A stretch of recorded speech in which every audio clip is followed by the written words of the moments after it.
ನವಿಲು ಎಂಟರ್ಟೈನ್ಮೆಂಟ್ನ ವಾರದ ಸ್ಯಾಂಡಲ್ವುಡ್ ರೌಂಡಪ್ಗೆ ನಿಮ್ಮೆಲ್ಲರಿಗೂ ಸ್ವಾಗತ. ಈ ವಾರದ ಕೊನೆಯಲ್ಲಿ ಯಾವ ಸಿನಿಮಾಗೆ ಹೋಗೋದು ಅಂತ ಯೋಚಿಸ್ತಿದ್ದೀರಾ? ನಿಮ್ಮ ವೀಕೆಂಡಿನ ಮಜಾ 8 ಪಟ್ಟು ಹೆಚ್ಚಿಸೋಕೆ 8 ಹೊಸ ಸಿನಿಮಾಗಳು ತೆರೆ ಕಂಡಿವೆ. ಬನ್ನಿ ಬೇಗ ಪಟ್ಟಿ ನೋಡ್ಕೊಂಡು ಬರೋಣ.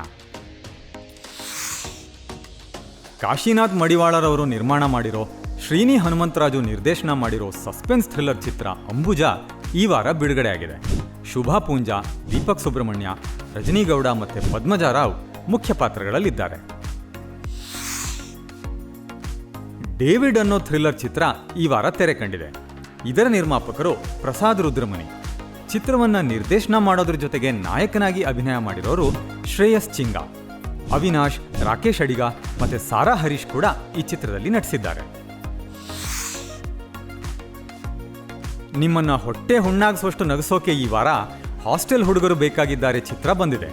ನಿತಿನ್ ಕೃಷ್ಣಮೂರ್ತಿ ನಿರ್ದೇಶನದ ಈ ಚಿತ್ರದಲ್ಲಿ ಪ್ರಜ್ವಲ್ ಬಿಪಿ, ಶ್ರೀವತ್ಸ ಶ್ಯಾಮ್, ಮಂಜುನಾಥ್ ನಾಯ್ಕ ಹಾಗೂ ಇನ್ನೂ ಹಲವು ಕಲಾವಿದರು ನಟಿಸಿದ್ದಾರೆ. ಇನ್ನು ನರಸೇಗೌಡರು ನಿರ್ಮಾಣ ಮಾಡಿರೋ ಎನ್ ನಾಗೇಶ್ ಕುಮಾರ್ ನಿರ್ದೇಶನದ ಡಾನ್ ಕುಮಾರ ಚಿತ್ರ ಬಿಡುಗಡೆ ಆಗಿದೆ. ವಿ ಚಂದ್ರಶೇಖರ್, ಪ್ರಕೃತಿ ಕೌಸ್ತುಭ, ಸಹನಾ ಮತ್ತು ನಮ್ರತಾ ಇದರ ಮುಖ್ಯ ಪಾತ್ರಗಳಲ್ಲಿದ್ದಾರೆ. ಸೈಕಲ್ ತಗೊಳ್ಬೇಕು ಅನ್ನೋ ಬಯಕೆ ಇರುವ ಹಳ್ಳಿ ಹುಡುಗನ ಕತೆ ಇರುವ ದೇವರ ಕನಸು ಚಿತ್ರ ಈ ವಾರ ತೆರೆ ಕಂಡಿದೆ. ಜೈಕುಮಾರ್ ಚಿನ್ನಕಣ್ಣನ್ ಮತ್ತೆ ಶೇಖರ್ ಚಿನ್ನಸ್ವಾಮಿ ಈ ಚಿತ್ರಕ್ಕೆ ಹಣ ಹೂಡಿದ್ರೆ, ಸುರೇಶ್ ಲಕ್ಕೂರ್ ನಿರ್ದೇಶನ ಮಾಡಿದ್ದಾರೆ. ದೀಪಕ್, ಅಮೂಲ್ಯ, ಆರುಷಿ, ಮ್ಯಾಕ್ ಮಣಿ ಮತ್ತೆ ಯುವರಾಜ್ ಕಿಣಿ ಮುಖ್ಯ ಪಾತ್ರಗಳಲ್ಲಿದ್ದಾರೆ. ವಿಖ್ಯಾತ್ ಕ್ರಿಯೇಷನ್ಸ್ ನಿರ್ಮಾಣದ ಮಧುರ ಕಾವ್ಯ ಅನ್ನೋ ಚಿತ್ರ ಈ ವಾರ ಬಿಡುಗಡೆಯಾಗಿದೆ.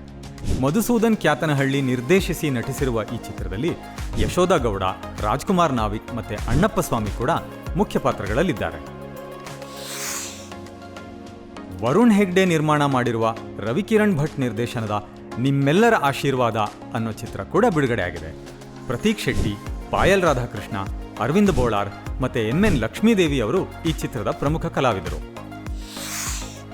ಸಂತೋಷ್ ಕೈದಾಳ ಬರೆದು ನಿರ್ದೇಶನ ಮಾಡಿರುವ ಪರಂವಹ ಚಿತ್ರ ಕೂಡ ಈ ವಾರ ತೆರೆ ಕಂಡಿದೆ.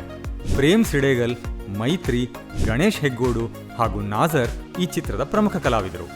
ನೀವು ಮನೆ ಮಂದಿಯ ಜೊತೆ ಈ ಸಿನಿಮಾಗಳನ್ನು ನೋಡಿ ಸಿನಿಮಾ ಹೇಗಿತ್ತು ಅಂತ ನಮಗೆ ಕಮೆಂಟ್ಸ್ನಲ್ಲಿ ತಿಳಿಸಿ. Happy movie weekend.